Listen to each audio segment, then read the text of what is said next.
They say time heals all wounds, but silence often deepens them. I'm Eleanor Whitmore, born in 1949 in Melbourne, Australia. Back in 1971, at the age of 22, I married the man who would become both my greatest partner and my heaviest burden, though in very different ways. I felt small, dismissed by society's belief that a woman's worth was in her home, but then something happened. I found my strength in places no one expected. Today, at 76, as I sit in my own home surrounded by echoes of battles won and lost, I'm finally sharing this because my story has been buried for too long. If you're listening, drop your city below and don't forget to like, share, and subscribe because voices like mine deserve to be heard. I was a school teacher when I met Richard Whitmore. He was tall, ambitious, with eyes that flickered between gentleness and fierce determination. He taught economics at a nearby college, and our paths crossed when I was organizing a fundraiser for the school library. He admired my persistence, how I convinced even the stingiest parents to donate. "You could run a company one day," he joked as he slipped me a check bigger than anything we'd received so far. I laughed, not knowing that those words would turn into prophecies. We built our life modestly at first. A tiny flat in Carlton, second-hand furniture, dreams bigger than our bank account. I continued teaching while he pursued business ideas, most of which fizzled before they could breathe. One night, after another failed attempt at a side venture, Richard slumped at the kitchen table, head in his hands. "Maybe I'm just not cut out for this," he whispered. I placed my hand on his arm. "You are. But you're trying to do it alone. Let's do it together." That night was the real beginning of Whitmore Industries, though the papers years later would only mention his name. I had the patience, the organizational skills, and the discipline of a teacher. He had the charisma, the boldness to stand in a boardroom and demand attention. I kept the numbers tight, designed budgets that didn't collapse, kept records that impressed the banks. I wasn't just a supportive wife. I was the architect holding the blueprint while he laid the bricks. By the early 1980s, we had moved from our cramped flat into a larger home in Brighton. Whitmore Industries was growing, specializing in manufacturing parts for agricultural equipment. I would come home from teaching, grade papers while simultaneously reviewing balance sheets, then wake up at dawn to make calls to suppliers. Many nights, I fell asleep with ink on my fingers and exhaustion in my bones. Yet I felt alive because I knew we were building something lasting. Our son, Thomas, was born in 1983. I still remember his tiny fists curling around my finger, his eyes so bright and trusting. I wanted him to grow up knowing both love and strength. I often carried him into the office with me, laying him in a basket by my desk while I typed contracts or reconciled invoices. People joked, "You'll raise the next tycoon." I smiled, never knowing how bitterly those words would twist one day. The 1990s brought prosperity. Whitmore Industries expanded across states, then internationally. Richard became the public face of suits, speeches, interviews where he smiled into cameras and spoke of vision and leadership. I stayed in the background, the supportive wife who nodded in photographs. But behind those curtains, I was drafting expansion strategies, negotiating discreetly with unions, even managing crises when shipments failed. One of our suppliers once told me privately, "You're the backbone of this company." I only smiled, because even then I knew recognition would never come from outside. Thomas grew, and so did the distance between us. By the time he was in university, he seemed more drawn to appearances than substance. He admired his father's public image, rarely noticing the countless hours I spent keeping things afloat. "Dad built this empire," he'd tell his friends proudly, as though my blood, sweat, and years didn't count. I thought he was young, that he would eventually understand. I excused his blindness because he was my only son. Then came Laura.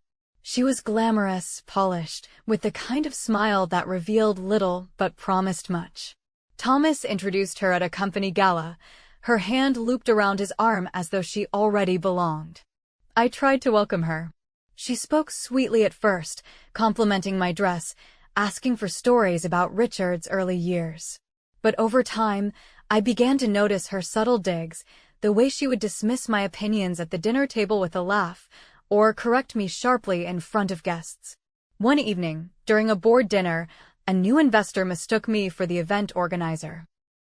I waited for Laura to correct him, but instead, she laughed and said, "Oh yes, Eleanor has always been wonderful with arrangements." My chest tightened, not from the mistake, but from her delight in letting it linger. Later that night, when I asked Richard why he hadn't spoken up, he sighed, "You know how Thomas is. He likes her. Don't make waves." By then, I had stopped teaching. My entire focus was the company and our family. But slowly, I began to realize that the narrative was shifting. Laura encouraged Thomas to idolize his father, to see him as the sole mastermind of Whitmore Industries. She organized articles, interviews, even a small biography draft that excluded my contributions entirely. "It sells better this way," she explained smoothly, her eyes glinting with something sharper than charm. Richard and I argued about it in private. "You know none of this would exist without me," I told him one night, my voice trembling. He looked at me, weary and older now, and whispered, "I know. And when the time comes, you'll have the final say. Trust me." He was speaking of the will I hadn't yet seen, but in that moment, it felt like little more than a consolation. The years rolled on. My granddaughter, Sophie, grew into a bright, impressionable girl. She adored Laura, imitating her mannerisms, repeating her words. One afternoon, I overheard her say to a friend, "Grandma just looks after us. Grandpa built everything." It cut deeper than I can describe, because I realized Laura's narrative had taken root in the next generation. My existence was shrinking into invisibility, not just in public memory, but within my own family. Richard's health began to fail in his 70s. I became his caregiver, staying at his side through hospital visits, late-night fevers, the slow decline of the man I had loved since my youth. Laura visited occasionally, always with a dramatic sigh, as though she were enduring great inconvenience. Thomas was no better, busy with meetings, new projects, rarely present. It was me, just me, holding his hand when he whispered, "Don't let them erase you, Ellie. Promise me that." When he passed, I felt both devastated and hollow. At the funeral, I walked in, supported by memories, and was greeted not by warmth, but by Laura's sharp sneer. "It's finally over," she whispered, just loud enough for me to hear. My granddaughter giggled, repeating "finally" like a cruel echo. I froze, standing there in the church where I had once dreamt of a family united. In that instant, I knew I was no longer seen as a wife, mother, or founder. I was an afterthought, a burden.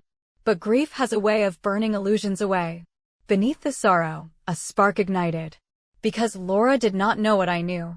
She did not know about the will, signed quietly by Richard a year before his death. She did not know that while she sneered at me, believing I was powerless, the truth was waiting to rise like thunder. I left the funeral with my head bowed, but inside, something had shifted. This was not the end of my story. It was the beginning of my reckoning.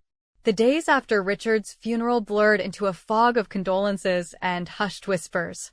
People spoke to me with pity in their eyes, but pity was not what I needed. I needed recognition, dignity, a reminder that I was more than the silent widow they imagined. Instead, I returned to Thomas and Laura's house, where they had insisted I stay, though I quickly understood it was not out of love but convenience. Within their home, I was reduced to an unpaid caretaker. Laura would hand me lists of chores with a smile too sweet to be sincere. "Mom, could you take care of Sophie's uniforms? They need ironing."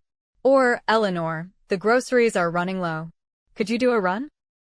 Sometimes, when visitors were around, she'd say, "Oh, Eleanor just loves to keep busy." No one knew the truth that I was a grandmother turned servant in the house of the very son I had sacrificed for. Thomas was no better. He worked late at the company, and when he did come home, he brought his frustrations with him. "Mom, Laura tells me you mixed up Sophie's lunch again," he said one evening, shaking his head as though I were a burden.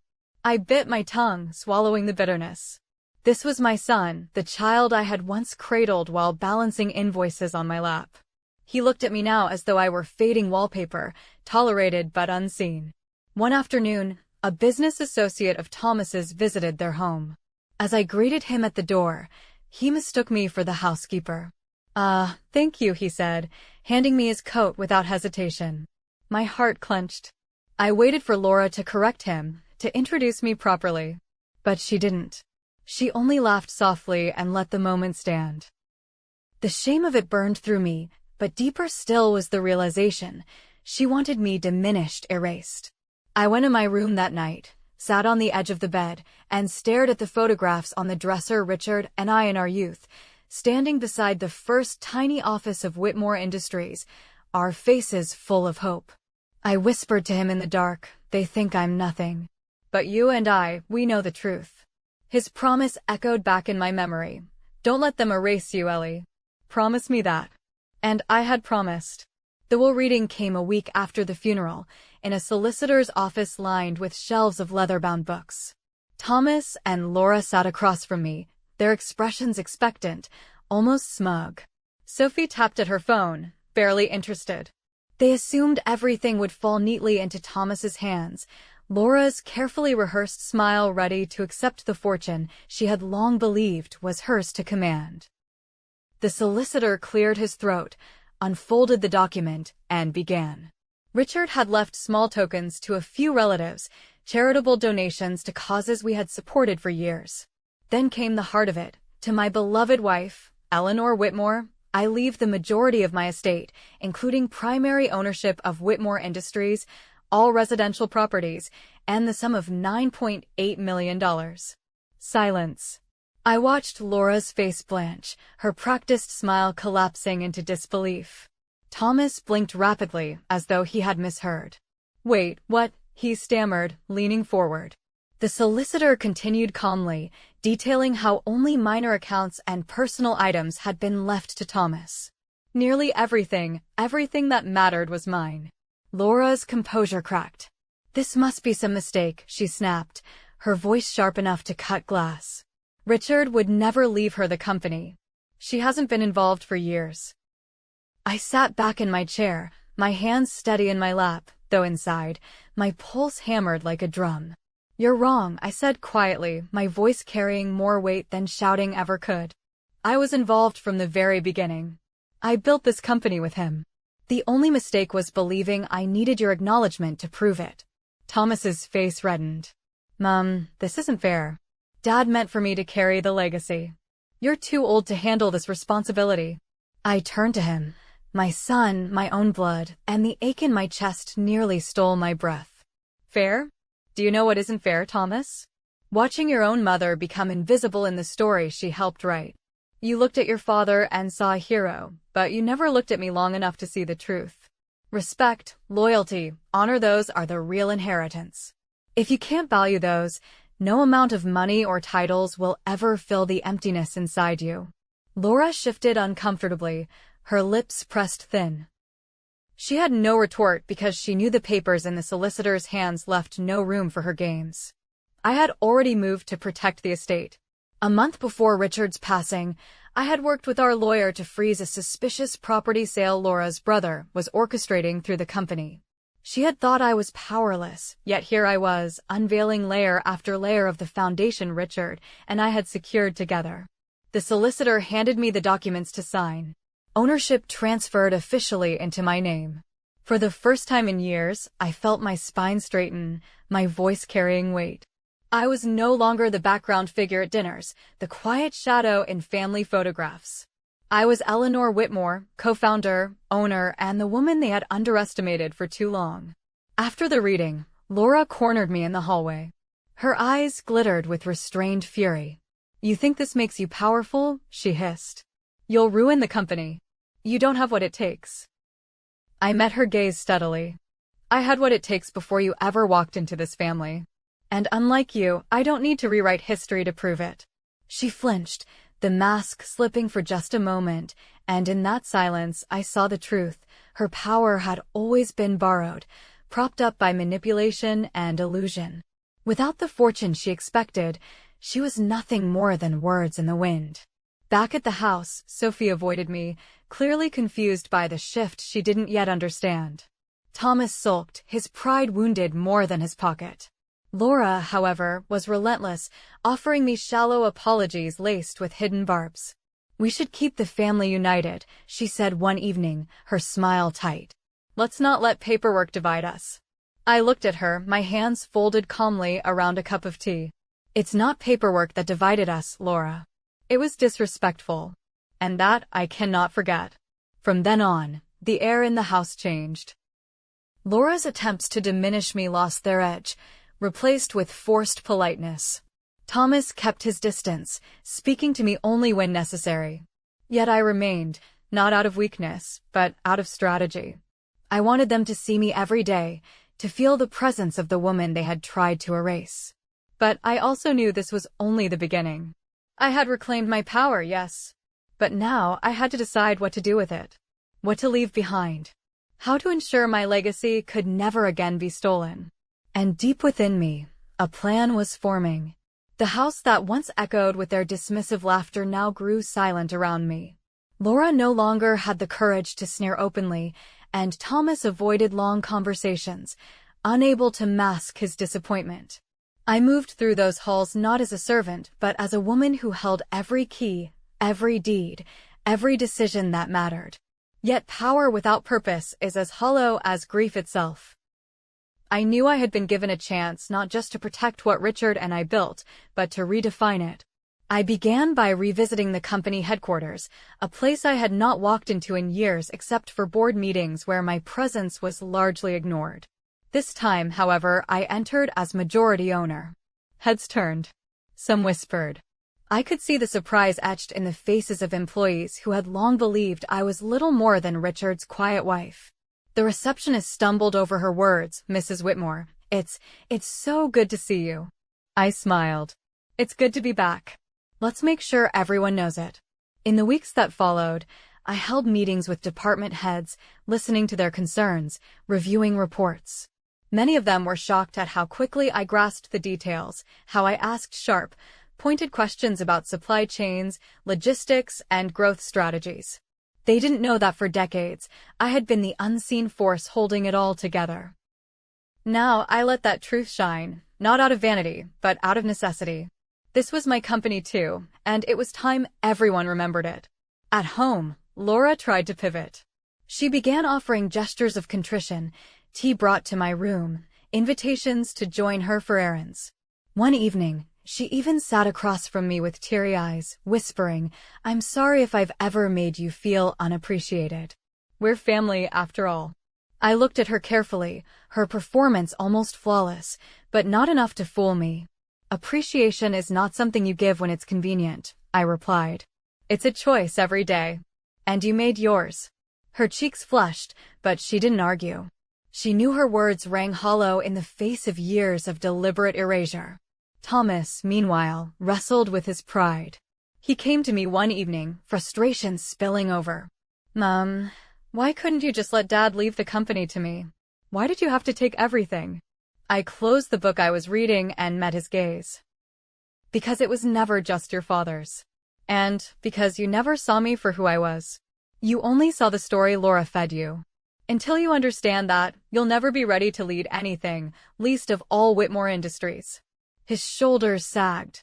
For the first time, I saw not arrogance, but confusion in his eyes, as though he were finally questioning the narrative he had clung to. But I didn't push. Understanding had to come from within, and for Thomas, that journey was only beginning. My true focus shifted beyond family tensions. I sold one of our commercial properties in Sydney, a building Laura had long coveted for her brother's business schemes. The sale proceeds millions were not spent on indulgence or vanity. Instead, I established the Richard Whitmore Scholarship Fund, dedicated to supporting women who had been underestimated, overlooked, or told they were merely supportive. It was, in truth, as much my fund as his, a legacy of what we had both stood for. Perseverance, equality, and truth. The first time I announced the fund publicly, I felt a weight lift from my chest. Cameras flashed, reporters scribbled notes, and as I stood before them, I said, "This is not about rewriting history. This is about correcting it." Too often, women's work is hidden behind men's names. Not anymore. This scholarship is for every woman who has been told she is invisible. The applause was thunderous. For once, the recognition was mine not because I craved fame, but because acknowledgement is a kind of justice. And justice, long denied, tastes sweeter than honey. When the news broke, Laura attempted one last attempt at reconciliation. She arrived at my new home smaller than the Brighton estate, but filled with light and peace, carrying a bouquet of lilies. "I came to apologize," she began, her voice soft. "We've had our differences, but surely we can start fresh. For Sophie's sake, if nothing else." I invited her in, offered her tea, and listened. But I knew her apology was not born of sincerity. It was survival. She had lost control of the narrative, and this was her attempt to regain it. When she finished, I placed my hand gently on hers and said, "I forgive you, Laura. But forgiveness does not mean trust. And it does not mean I'll forget. My life now is about peace, not pretenses." Her smile faltered. She understood then that her influence over me was gone forever.